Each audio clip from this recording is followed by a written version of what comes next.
button.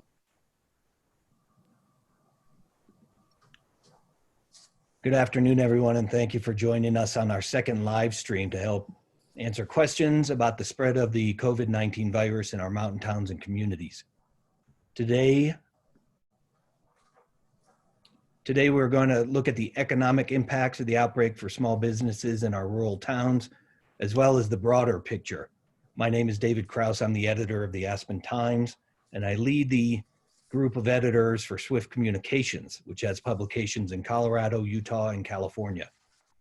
We'll be hosting this live stream for about the next 30 to 45 minutes, and we're pleased to be joined this week by Martin Shields, a professor of economics and the director of the Regional Economic Institute at Colorado State University. He's up in Fort Collins, and also Kat Papenbrock, who is the Colorado Office of Economic Development and International Trade and the Rural Opportunity Representative for Western Colorado. So she's out on the Western Slope. Thank you both for joining us today. Good to meet you. The editors of our papers have a set of common questions that we've been asked for the speakers. And we invite you also, the viewers, to send in questions on this feed, and we'll get to those at the last portion of our session today. If you're joining us via Zoom, I ask you now to hit your mute button.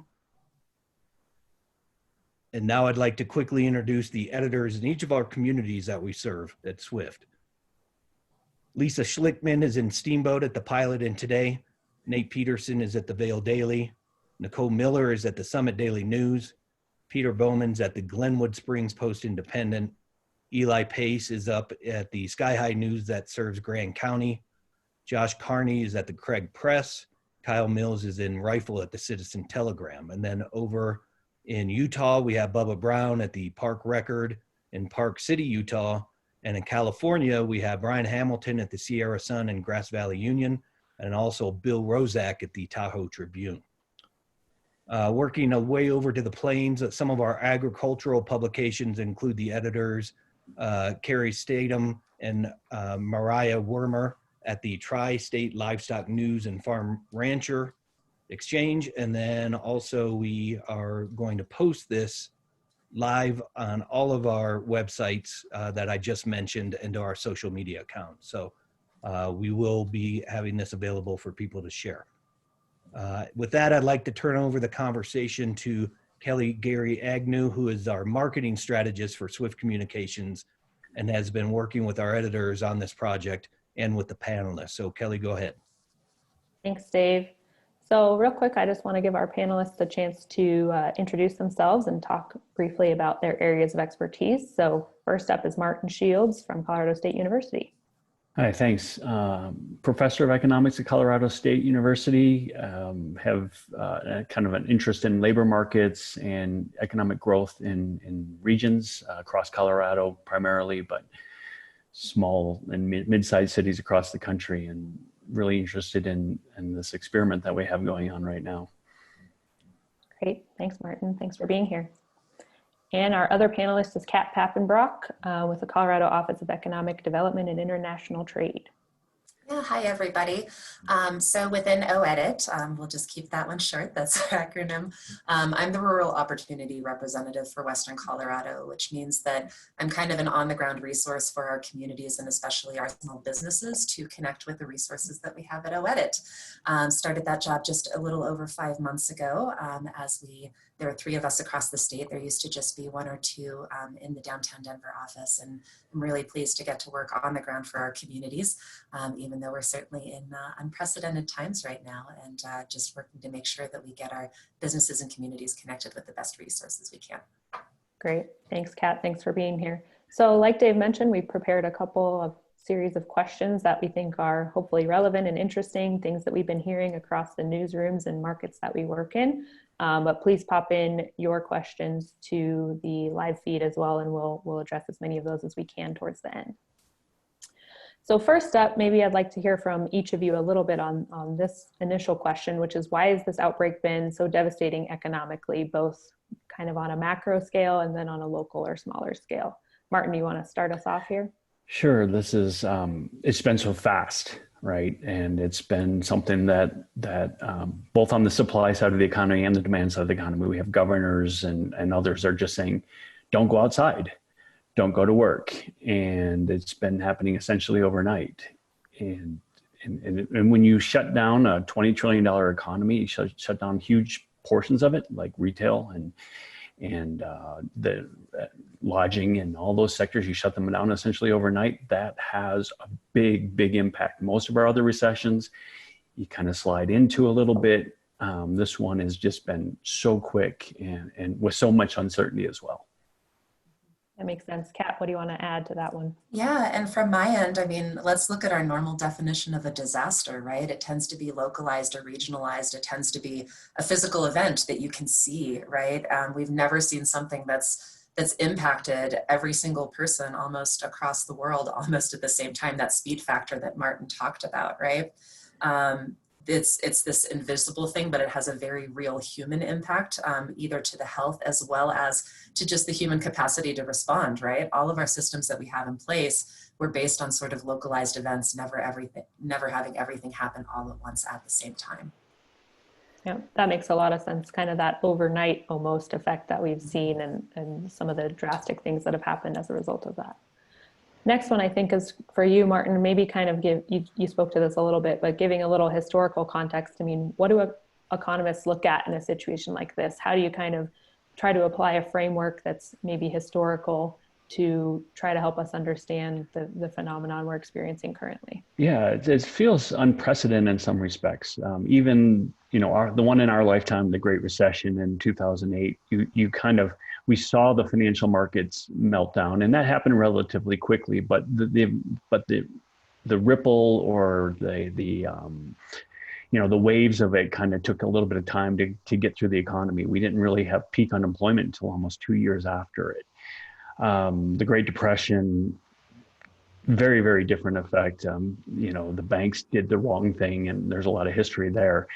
So we don't really have guidance necessarily from previous places about where we're going to go. We're shutting down the supply side and we're shutting down the demand side. We've got, I just drove through the streets of Fort Collins the other day, and it's Sunday afternoon, normally packed, no one out. People just aren't shopping. But then on the supply side, one day people are going to work, and the next day someone's told, oh yeah, someone's sick at work, and we're shutting down for 2 days or 3 days till we clean it up. We don't have those types of case studies out there. This is really something that we haven't seen before. So, we're there's going to be a lot of guessing going on, really, until we have a little bit more data. And you just kind of hope that, that obviously the time dimension is going to be the biggest one. If it for some reason we get healthy quickly, then it won't be that bad.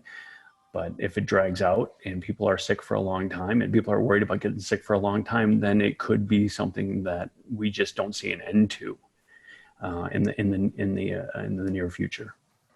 I think that's what you mentioned about shutting down the supply and demand sides of things at the same time is an interesting thing that I hadn't thought of, is that kind of takes out both sides of how our economy functions simultaneously, right? Yes.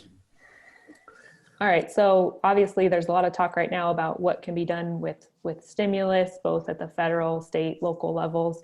So let's talk about some of the basics of the big stimulus package that's moving through the federal government right now, and how some of the things that are included there might work to provide a boost to the economy with the challenges we're seeing. What do you want?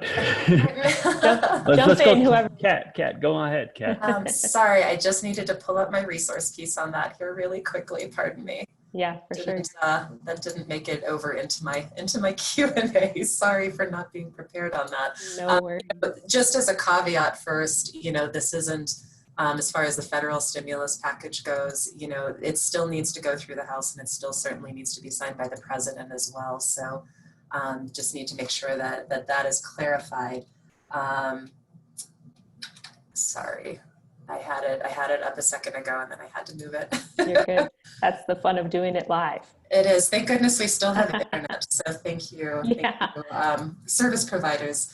So basically with that said, we did put some messaging out about this morning to our small business through our kind of COVID specific business resource email list that we just started this week. So, the big themes that we don't know exactly how they're going to be interpreted, but, how they kind of filter down, $250 billion in direct payments to Americans, $350 billion in forgivable small business loans that would allow business owners to meet 3 months of payroll rather than laying off employees, $250 billion in expanded unemployment insurance benefits, right? And that one I do understand a little more to be basically the gap filler for everybody that's currently not covered. And then $500 billion in loans for distressed companies. Again, the specifics of that, still need to go through the House, but those are kind of the big topic pieces. Again, there are some new things in there, certainly. You've got your traditional pieces like your business loans. I think the forgivable small business loan is something that people are watching, but again, we don't know what that's going to look like. Sure, makes sense. Yeah, and thinking about where my area of expertise is really on kind of the worker side, so on the unemployment side of it, this is what we're doing is, in addition to people being allowed their unemployment benefits if they get laid off to this, there's an additional $600 a week in the proposal to people that are laid off. There is an extension of the maximum time allowable, adding 13 weeks allowable to that. And then the goal of both of those is to make sure that that the consumption side of the economy doesn't shut down. People lose their jobs, and then they lose their incomes, and then when they lose their incomes, they can't spend. And consumption is about 70% of GDP. So if we have a loss of consumption, we're going to certainly see a downturn, a big recession that way. So keeping money in people's pockets is an important part of this. I was talking to a colleague before. It's not really a stimulus package in the sense of let's grow the economy. Like that's what the 2008, 2009 stimulus was about. Like, how do we grow the economy? This is more like a triage almost. It's how do we prevent the economy from shutting down? So the point was to get a lot of cash in people's hands. We see $1,200 checks potentially going to households, or each individual of a household below a certain income level, $500 for kids. And that is just to make sure that the pump doesn't freeze up. What the recovery looks like, that might be another package. This is one that's really just trying to keep our heads above water for a while. Makes sense. So the hope being, get some money in your pocket, make sure that you can pay your bills, make sure you can get your groceries, do those things that you need to do, and kind of keep the economy moving. Maybe more of a sustainability package as opposed to a stimulus. Yeah, I mean, we're not, we want to keep people in their houses. We don't want them evicted. We don't want them foreclosed. A lot of incredible efforts actually to help workers, help low-income families in here. That, were somewhat surprising how some of the generosity of those things actually, given the history of those programs. So I think that it is certainly an impressive stimulus package. What it does for the long term, depends. The one thing we don't know is how long this is going to last, right? And right. The government can't write $2 trillion checks indefinitely, and so we still have this health problem that we need to deal with. That's I don't know the specifics in the stimulus or in this act to help slow the spread of the virus or contain the virus. But that's going to be another important dimension that we need to think about. Right, makes sense, because we have to have that to get things under control. All right, Kat, I think maybe this is a good one for you. Obviously, we're talking about federal packages. We're talking about what's going on at the state level. For business owners, there's a lot of different options, and it might be kind of hard to navigate what's out there, what they might want to choose. What are your recommendations or ideas about where they should start when they're looking for help to help their business get back up and running? Sure, absolutely. First and foremost, it's just get informed, right? At the state level, at least for our office, since we are the business-facing side of the state, we did stand up a resource page for small businesses to access. That's choosecolorado.com/COVID-19. Those daily resource emails and updates that are going out, you can look at all of those there, or sign up for those daily notices. And it also gives you direct links. You know, I've been a small business owner. That was one of the things that I was lucky enough to help me get this job. And for me, one of the biggest resources is accessing our small business development network. The SBDCs across the state, we've got rural offices and directors and a network of over 300 consultants. Everything has gone virtual at this point, and they are onboarding new consultants to help specifically with COVID. What I would do is just kind of sit down one-on-one. They actually have a little PDF out right now that I can certainly share in the comments, that allows businesses to do a little checklist and navigate some of the big picture items, as well as start collecting pieces that they'll need if they're going to be looking for loan programs. But take that into a consultation. You can sign up via email at your regional office, and you'll get connected with a consultant pretty quickly. And just really take a look at where you are, let them navigate you. What's available on the federal level may not be right for you, right? Is there something regional with a loan fund or a micro loan fund? Is there local philanthropy that's being set up? Are you in a municipality that is providing grants? So that would kind of be my recommendation to start first. Makes sense. That's great that you guys have those resources available to help business owners navigate it, because I think for a lot of them, this is definitely uncharted territory, right? And they've never maybe even had to access resources like this before if they started their own business and have kind of been operating that way. Yeah, and certainly on the other side of it, you have the employee side, and that's where the Colorado Department of Labor and our regional workforce centers can come into play. While they're traditionally not unemployment insurance, they're certainly available to ask questions, but they're also helping employers with work-share programs to avoid from laying them off completely, and how that looks, as well as looking through workforce issues and even connecting them to jobs that are still available as critical and essential during the stay-at-home order. So, yeah. Great. So kind of playing off this, any thoughts on how business owners might want to consider where they should prioritize once they get funds? You know, how do they kind of triage, to use Martin's word, to get their business back where they want it to be? Absolutely. Martin, do you wanna start? Do you have any thoughts on this one, or? Kat, go ahead. I mean, I know this is kind of more in your wheelhouse. I have some kind of higher level ideas maybe, but.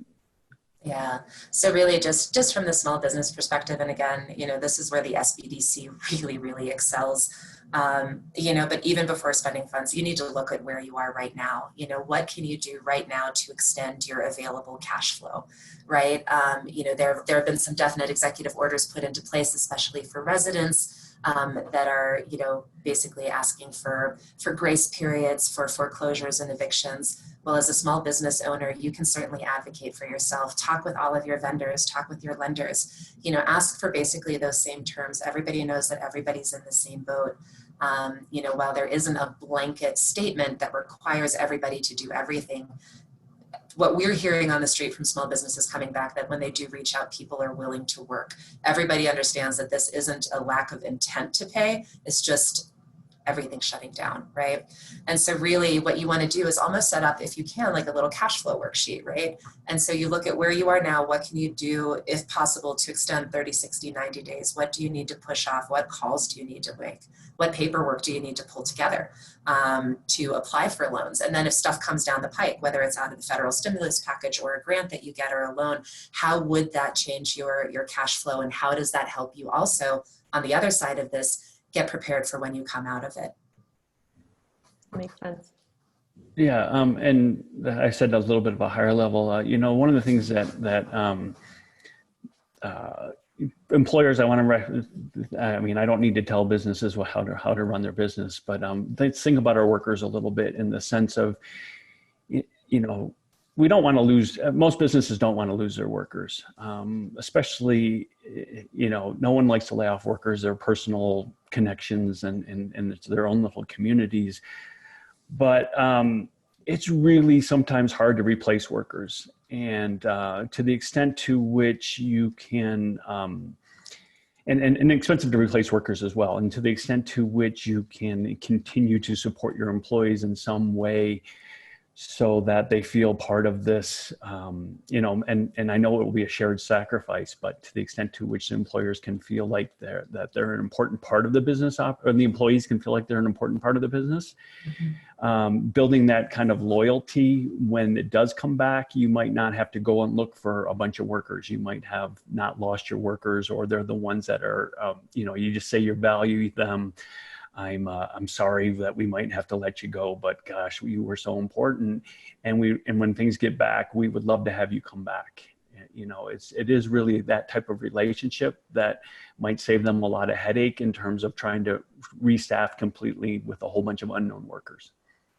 For sure. And that's the flip side of that, right? You've got of what I talked about in the other side. You're looking at your business resources, but at the same time, as an employer, please just make sure that you're watching what's happening on the unemployment side and how you interact with that to just make it right for everyone. Right. And in the state of Colorado, I think some of the things that the state's done with unemployment are to incentivize employers to retain those workers and help people to make up maybe lost income if their hours are cut, but their position's not entirely eliminated, right? Yeah. So maybe Martin, you want to start off on this one, but we've talked about a lot of different things that are being done and can be done to stimulate the economy. Is there anything else from an economic standpoint that you would maybe suggest that could be tried or that we might see in the future? Yeah, well, one thing that I haven't read the details of, I think that, there's a lot of things that are going on here. We're supporting workers and households in unprecedented ways, a lot of new resources available for businesses that I haven't even begun to understand, what those are. The sector that I also think we need to pay attention to is, especially in Colorado, is the local government sector, in the sense of, and especially in the mountain communities where sales tax revenue is such an important part of the lifeblood of the public service provision. And I know that there's some language in this bill to funnel some resources into local governments, but when we think about how we're going to fund those local government services that we all value so much, those are some things that I don't know how well the current bill looks at that, but I think that that we're going to see a lot of financial repercussions on cities that rely on sales taxes because, people aren't spending. People aren't going out to dinner, they're not shopping, and the coffers of a lot of our municipal governments are going to suffer because of it. Yeah, for sure. And especially you mentioned in a lot of the communities where we are and our newspapers and our viewers are is heavily supported by tourism. So sales tax revenue from tourism falling off could be a big impact. Yeah, and then from the state level, in terms of additional potential measures or resources on if we talk about purely the money side, we're really waiting to find out what this federal package brings down. We've got so much less money than they have available. And so we want to make sure that it really gets put in the right place to address the gaps that come out of that. What we've really been doing over the last 2 weeks, especially my rural opportunity team and I, along with our other partners, has been interfacing with all of these business task forces that have been springing up across the state to kind of address some of their needs and get informed on a local level.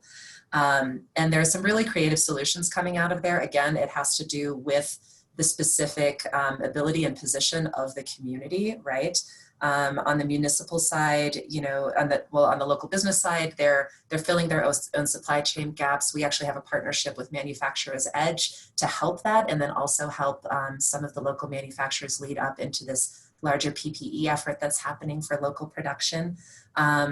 Some are coming up with creative ways to support local businesses, whether it's a shop local program where that's available, or even grant programs through local philanthropic connections. And then, some of the municipalities, those that have fared really well and have the appropriate funding available, some have been able to choose, basically sort of a tax deferment in line with what the IRS or the state are doing because they're able to do that.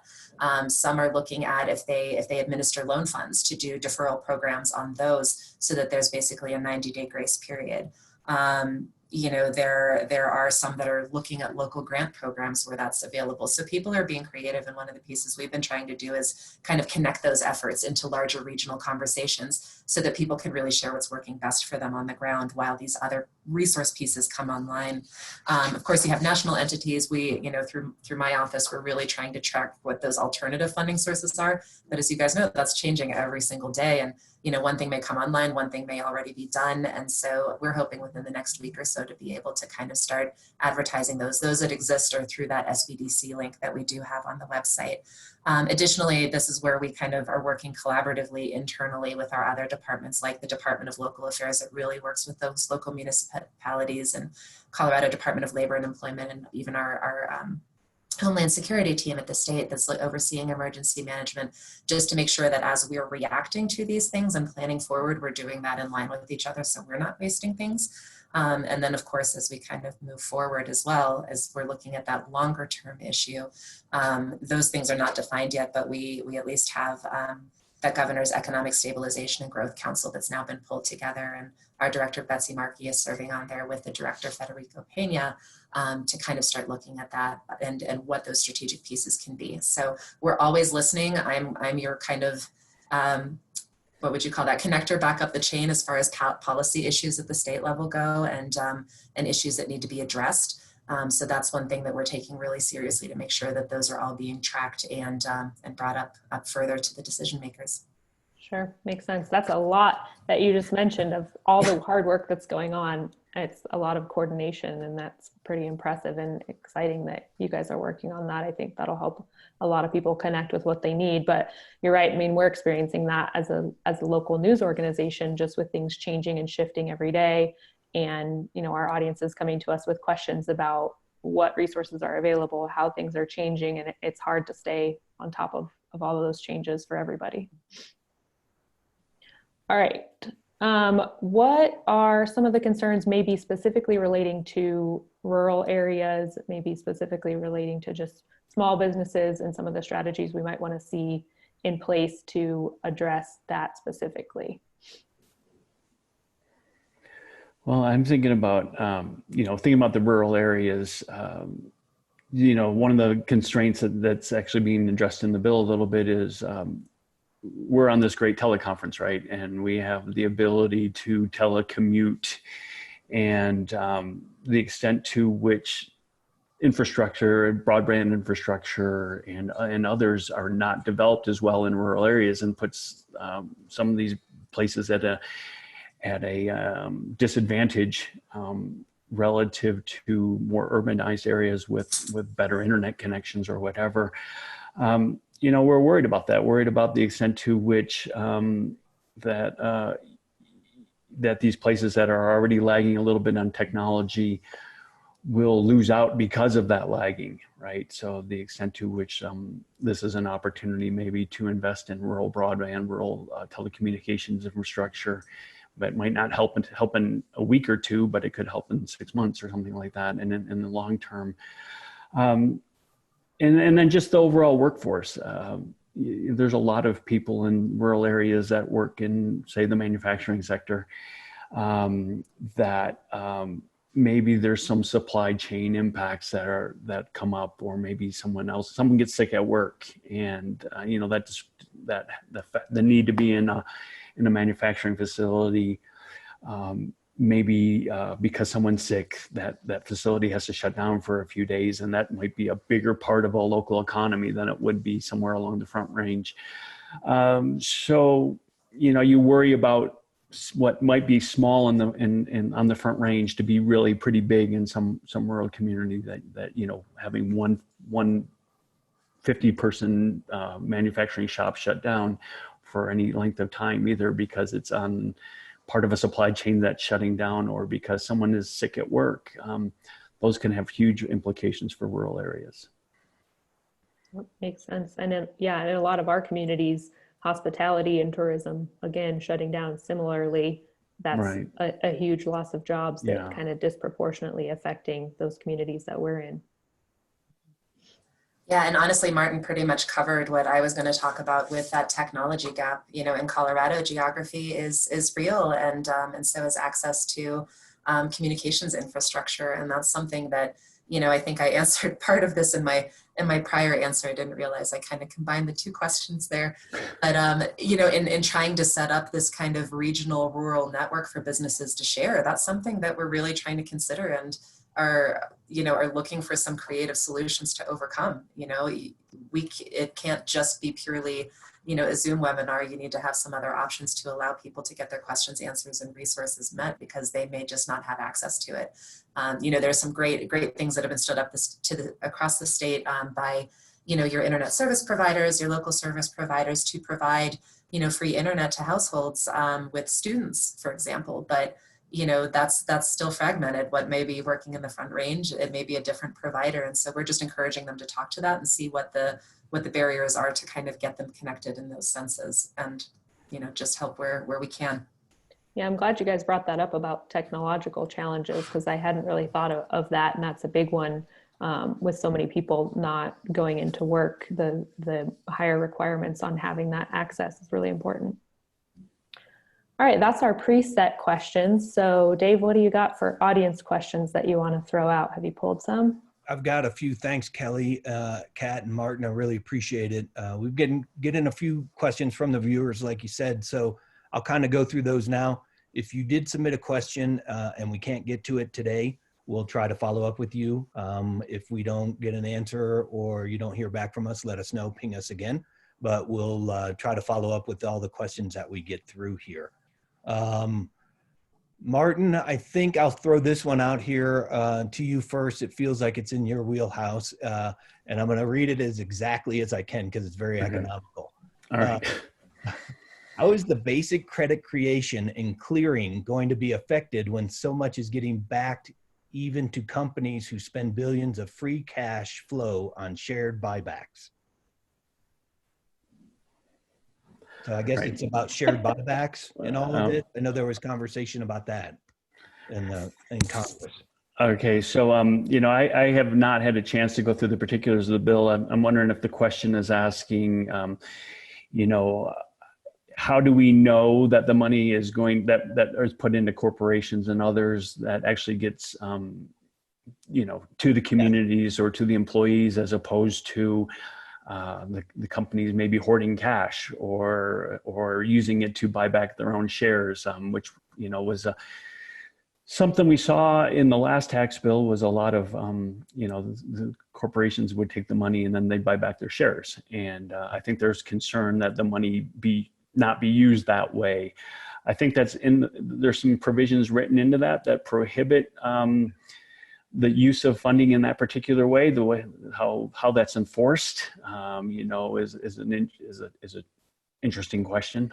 You know, and a little bit of this is going to be, because it's so fast and so furious. You know, there's going to be people that do things that aren't right, and you just hope that most of these businesses are actually doing the magnanimous thing and looking out for the entity of the company.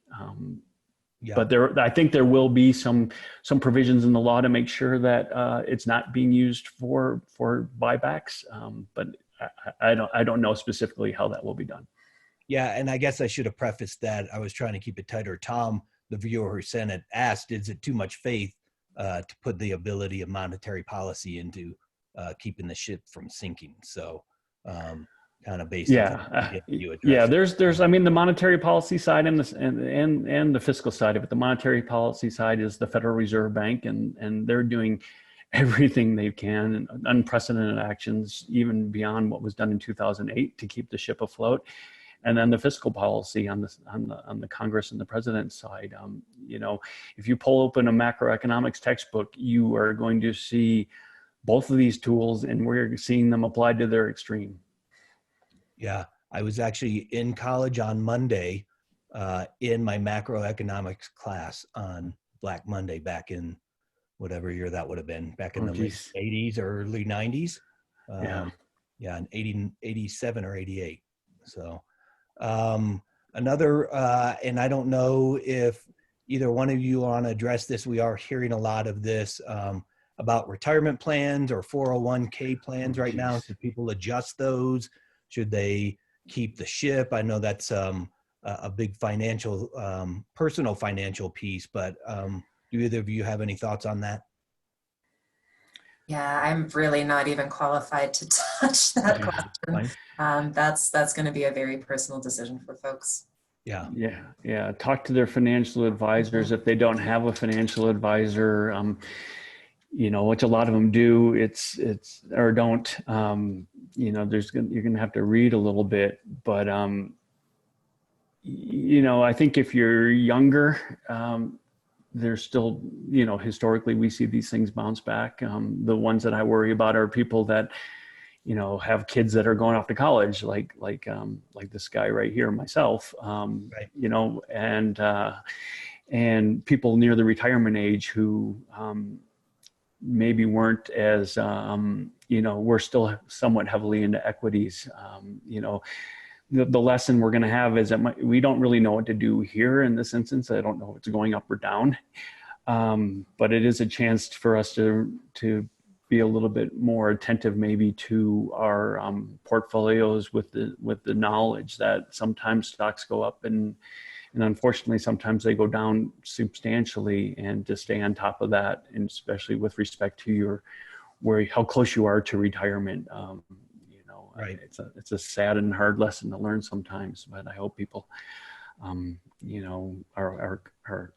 being vigilant about paying attention to that. Kat, can I ask you, we have a global market question from Annie. Do you anticipate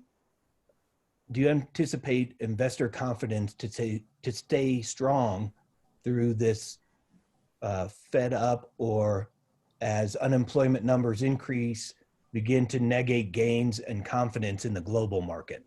So I guess, how do you see international and global movement and market? Sure, and that's one that I don't know if I'm the right person to answer that question. What I'd like to do is maybe connect her with somebody in our global business development team. Okay. They've been working interdepartmentally to kind of start tracking these impacts, and would probably be a little bit more qualified to answer that one, if that's okay. Yeah, so Annie, we'll get you connected. Yeah, thanks. With Kat offline here, so we can get that answered for you. Thank you. A couple more. Let me get my list back out. Martin, can you tell us how you see the best case and worst case scenarios playing out? Gosh, the best case scenario is we get healthy quickly. We get a vaccine through the system. We realize that there's some type of immunity out there that we can develop. We figure out treatments, and people are healthy and able to get back to work. The worst case scenario is that a lot more people get sick. And, I think that our county, our governor telling us to stay at home, that's hard. It's really hard. But we got to do it, I think. In order to get near the best cases, we got to stop people from getting sick. And if people get sick, then it's going to, and people keep getting sick and they get sicker, it's going to be a long, long time. Great. Well, I think we'll wrap it up there. Well, maybe let's throw it on a positive. Kat, people need to reach out one more time, any kind of small business people. We go to California, we go to Utah as well. You're on the western slope of Colorado, so that's great. Kind of remind everybody where they need to go, small business owners, what people should do in the next week or 10 days to really stay ahead of things. Yeah, absolutely. So just in general, for resources and the most updated stuff that we know about at the state, that's that website. That's choosecolorado.com/COVID-19. Next thing, touch base with your regional, rural, or regional metro, whoever may be dialing in today. Touch base with your SBDC, fill out that form for a request for service to help you plan. And third, as you come across either on a community level or even on a business level, policy issues or barriers or gaps that you're realizing are shared with other communities or other businesses, you can certainly use my email for that. I think it was shared at the beginning of this, to let us know, and we'll make sure that we're tracking and logging that. Great. And we'll have those emails available to everybody as well. So thank you, Kat. Thank you, Martin. Kelly, Yeah, thank you. for hosting. Thanks, Kelly. Thanks, David. Yeah, Thanks so much. it. We know it's been a busy day, a few days for you guys. And so we appreciate you guys taking the time out. A couple of reminders, we'll have this video posted available on all of our local newspapers' websites for you to watch and share. If you missed last week, you can find on those websites the Facebook feed from our interview with Dr. Mays last week, and we'll be planning on doing these the next couple of Thursdays with some other topics. So we'll keep you updated on all of our properties from Colorado to California to Utah.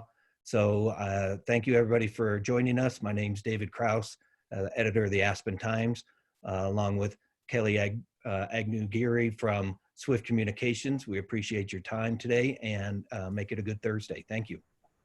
All right, Thanks take all. care, everyone. Stay healthy. Take care. Same. Bye-bye. Bye.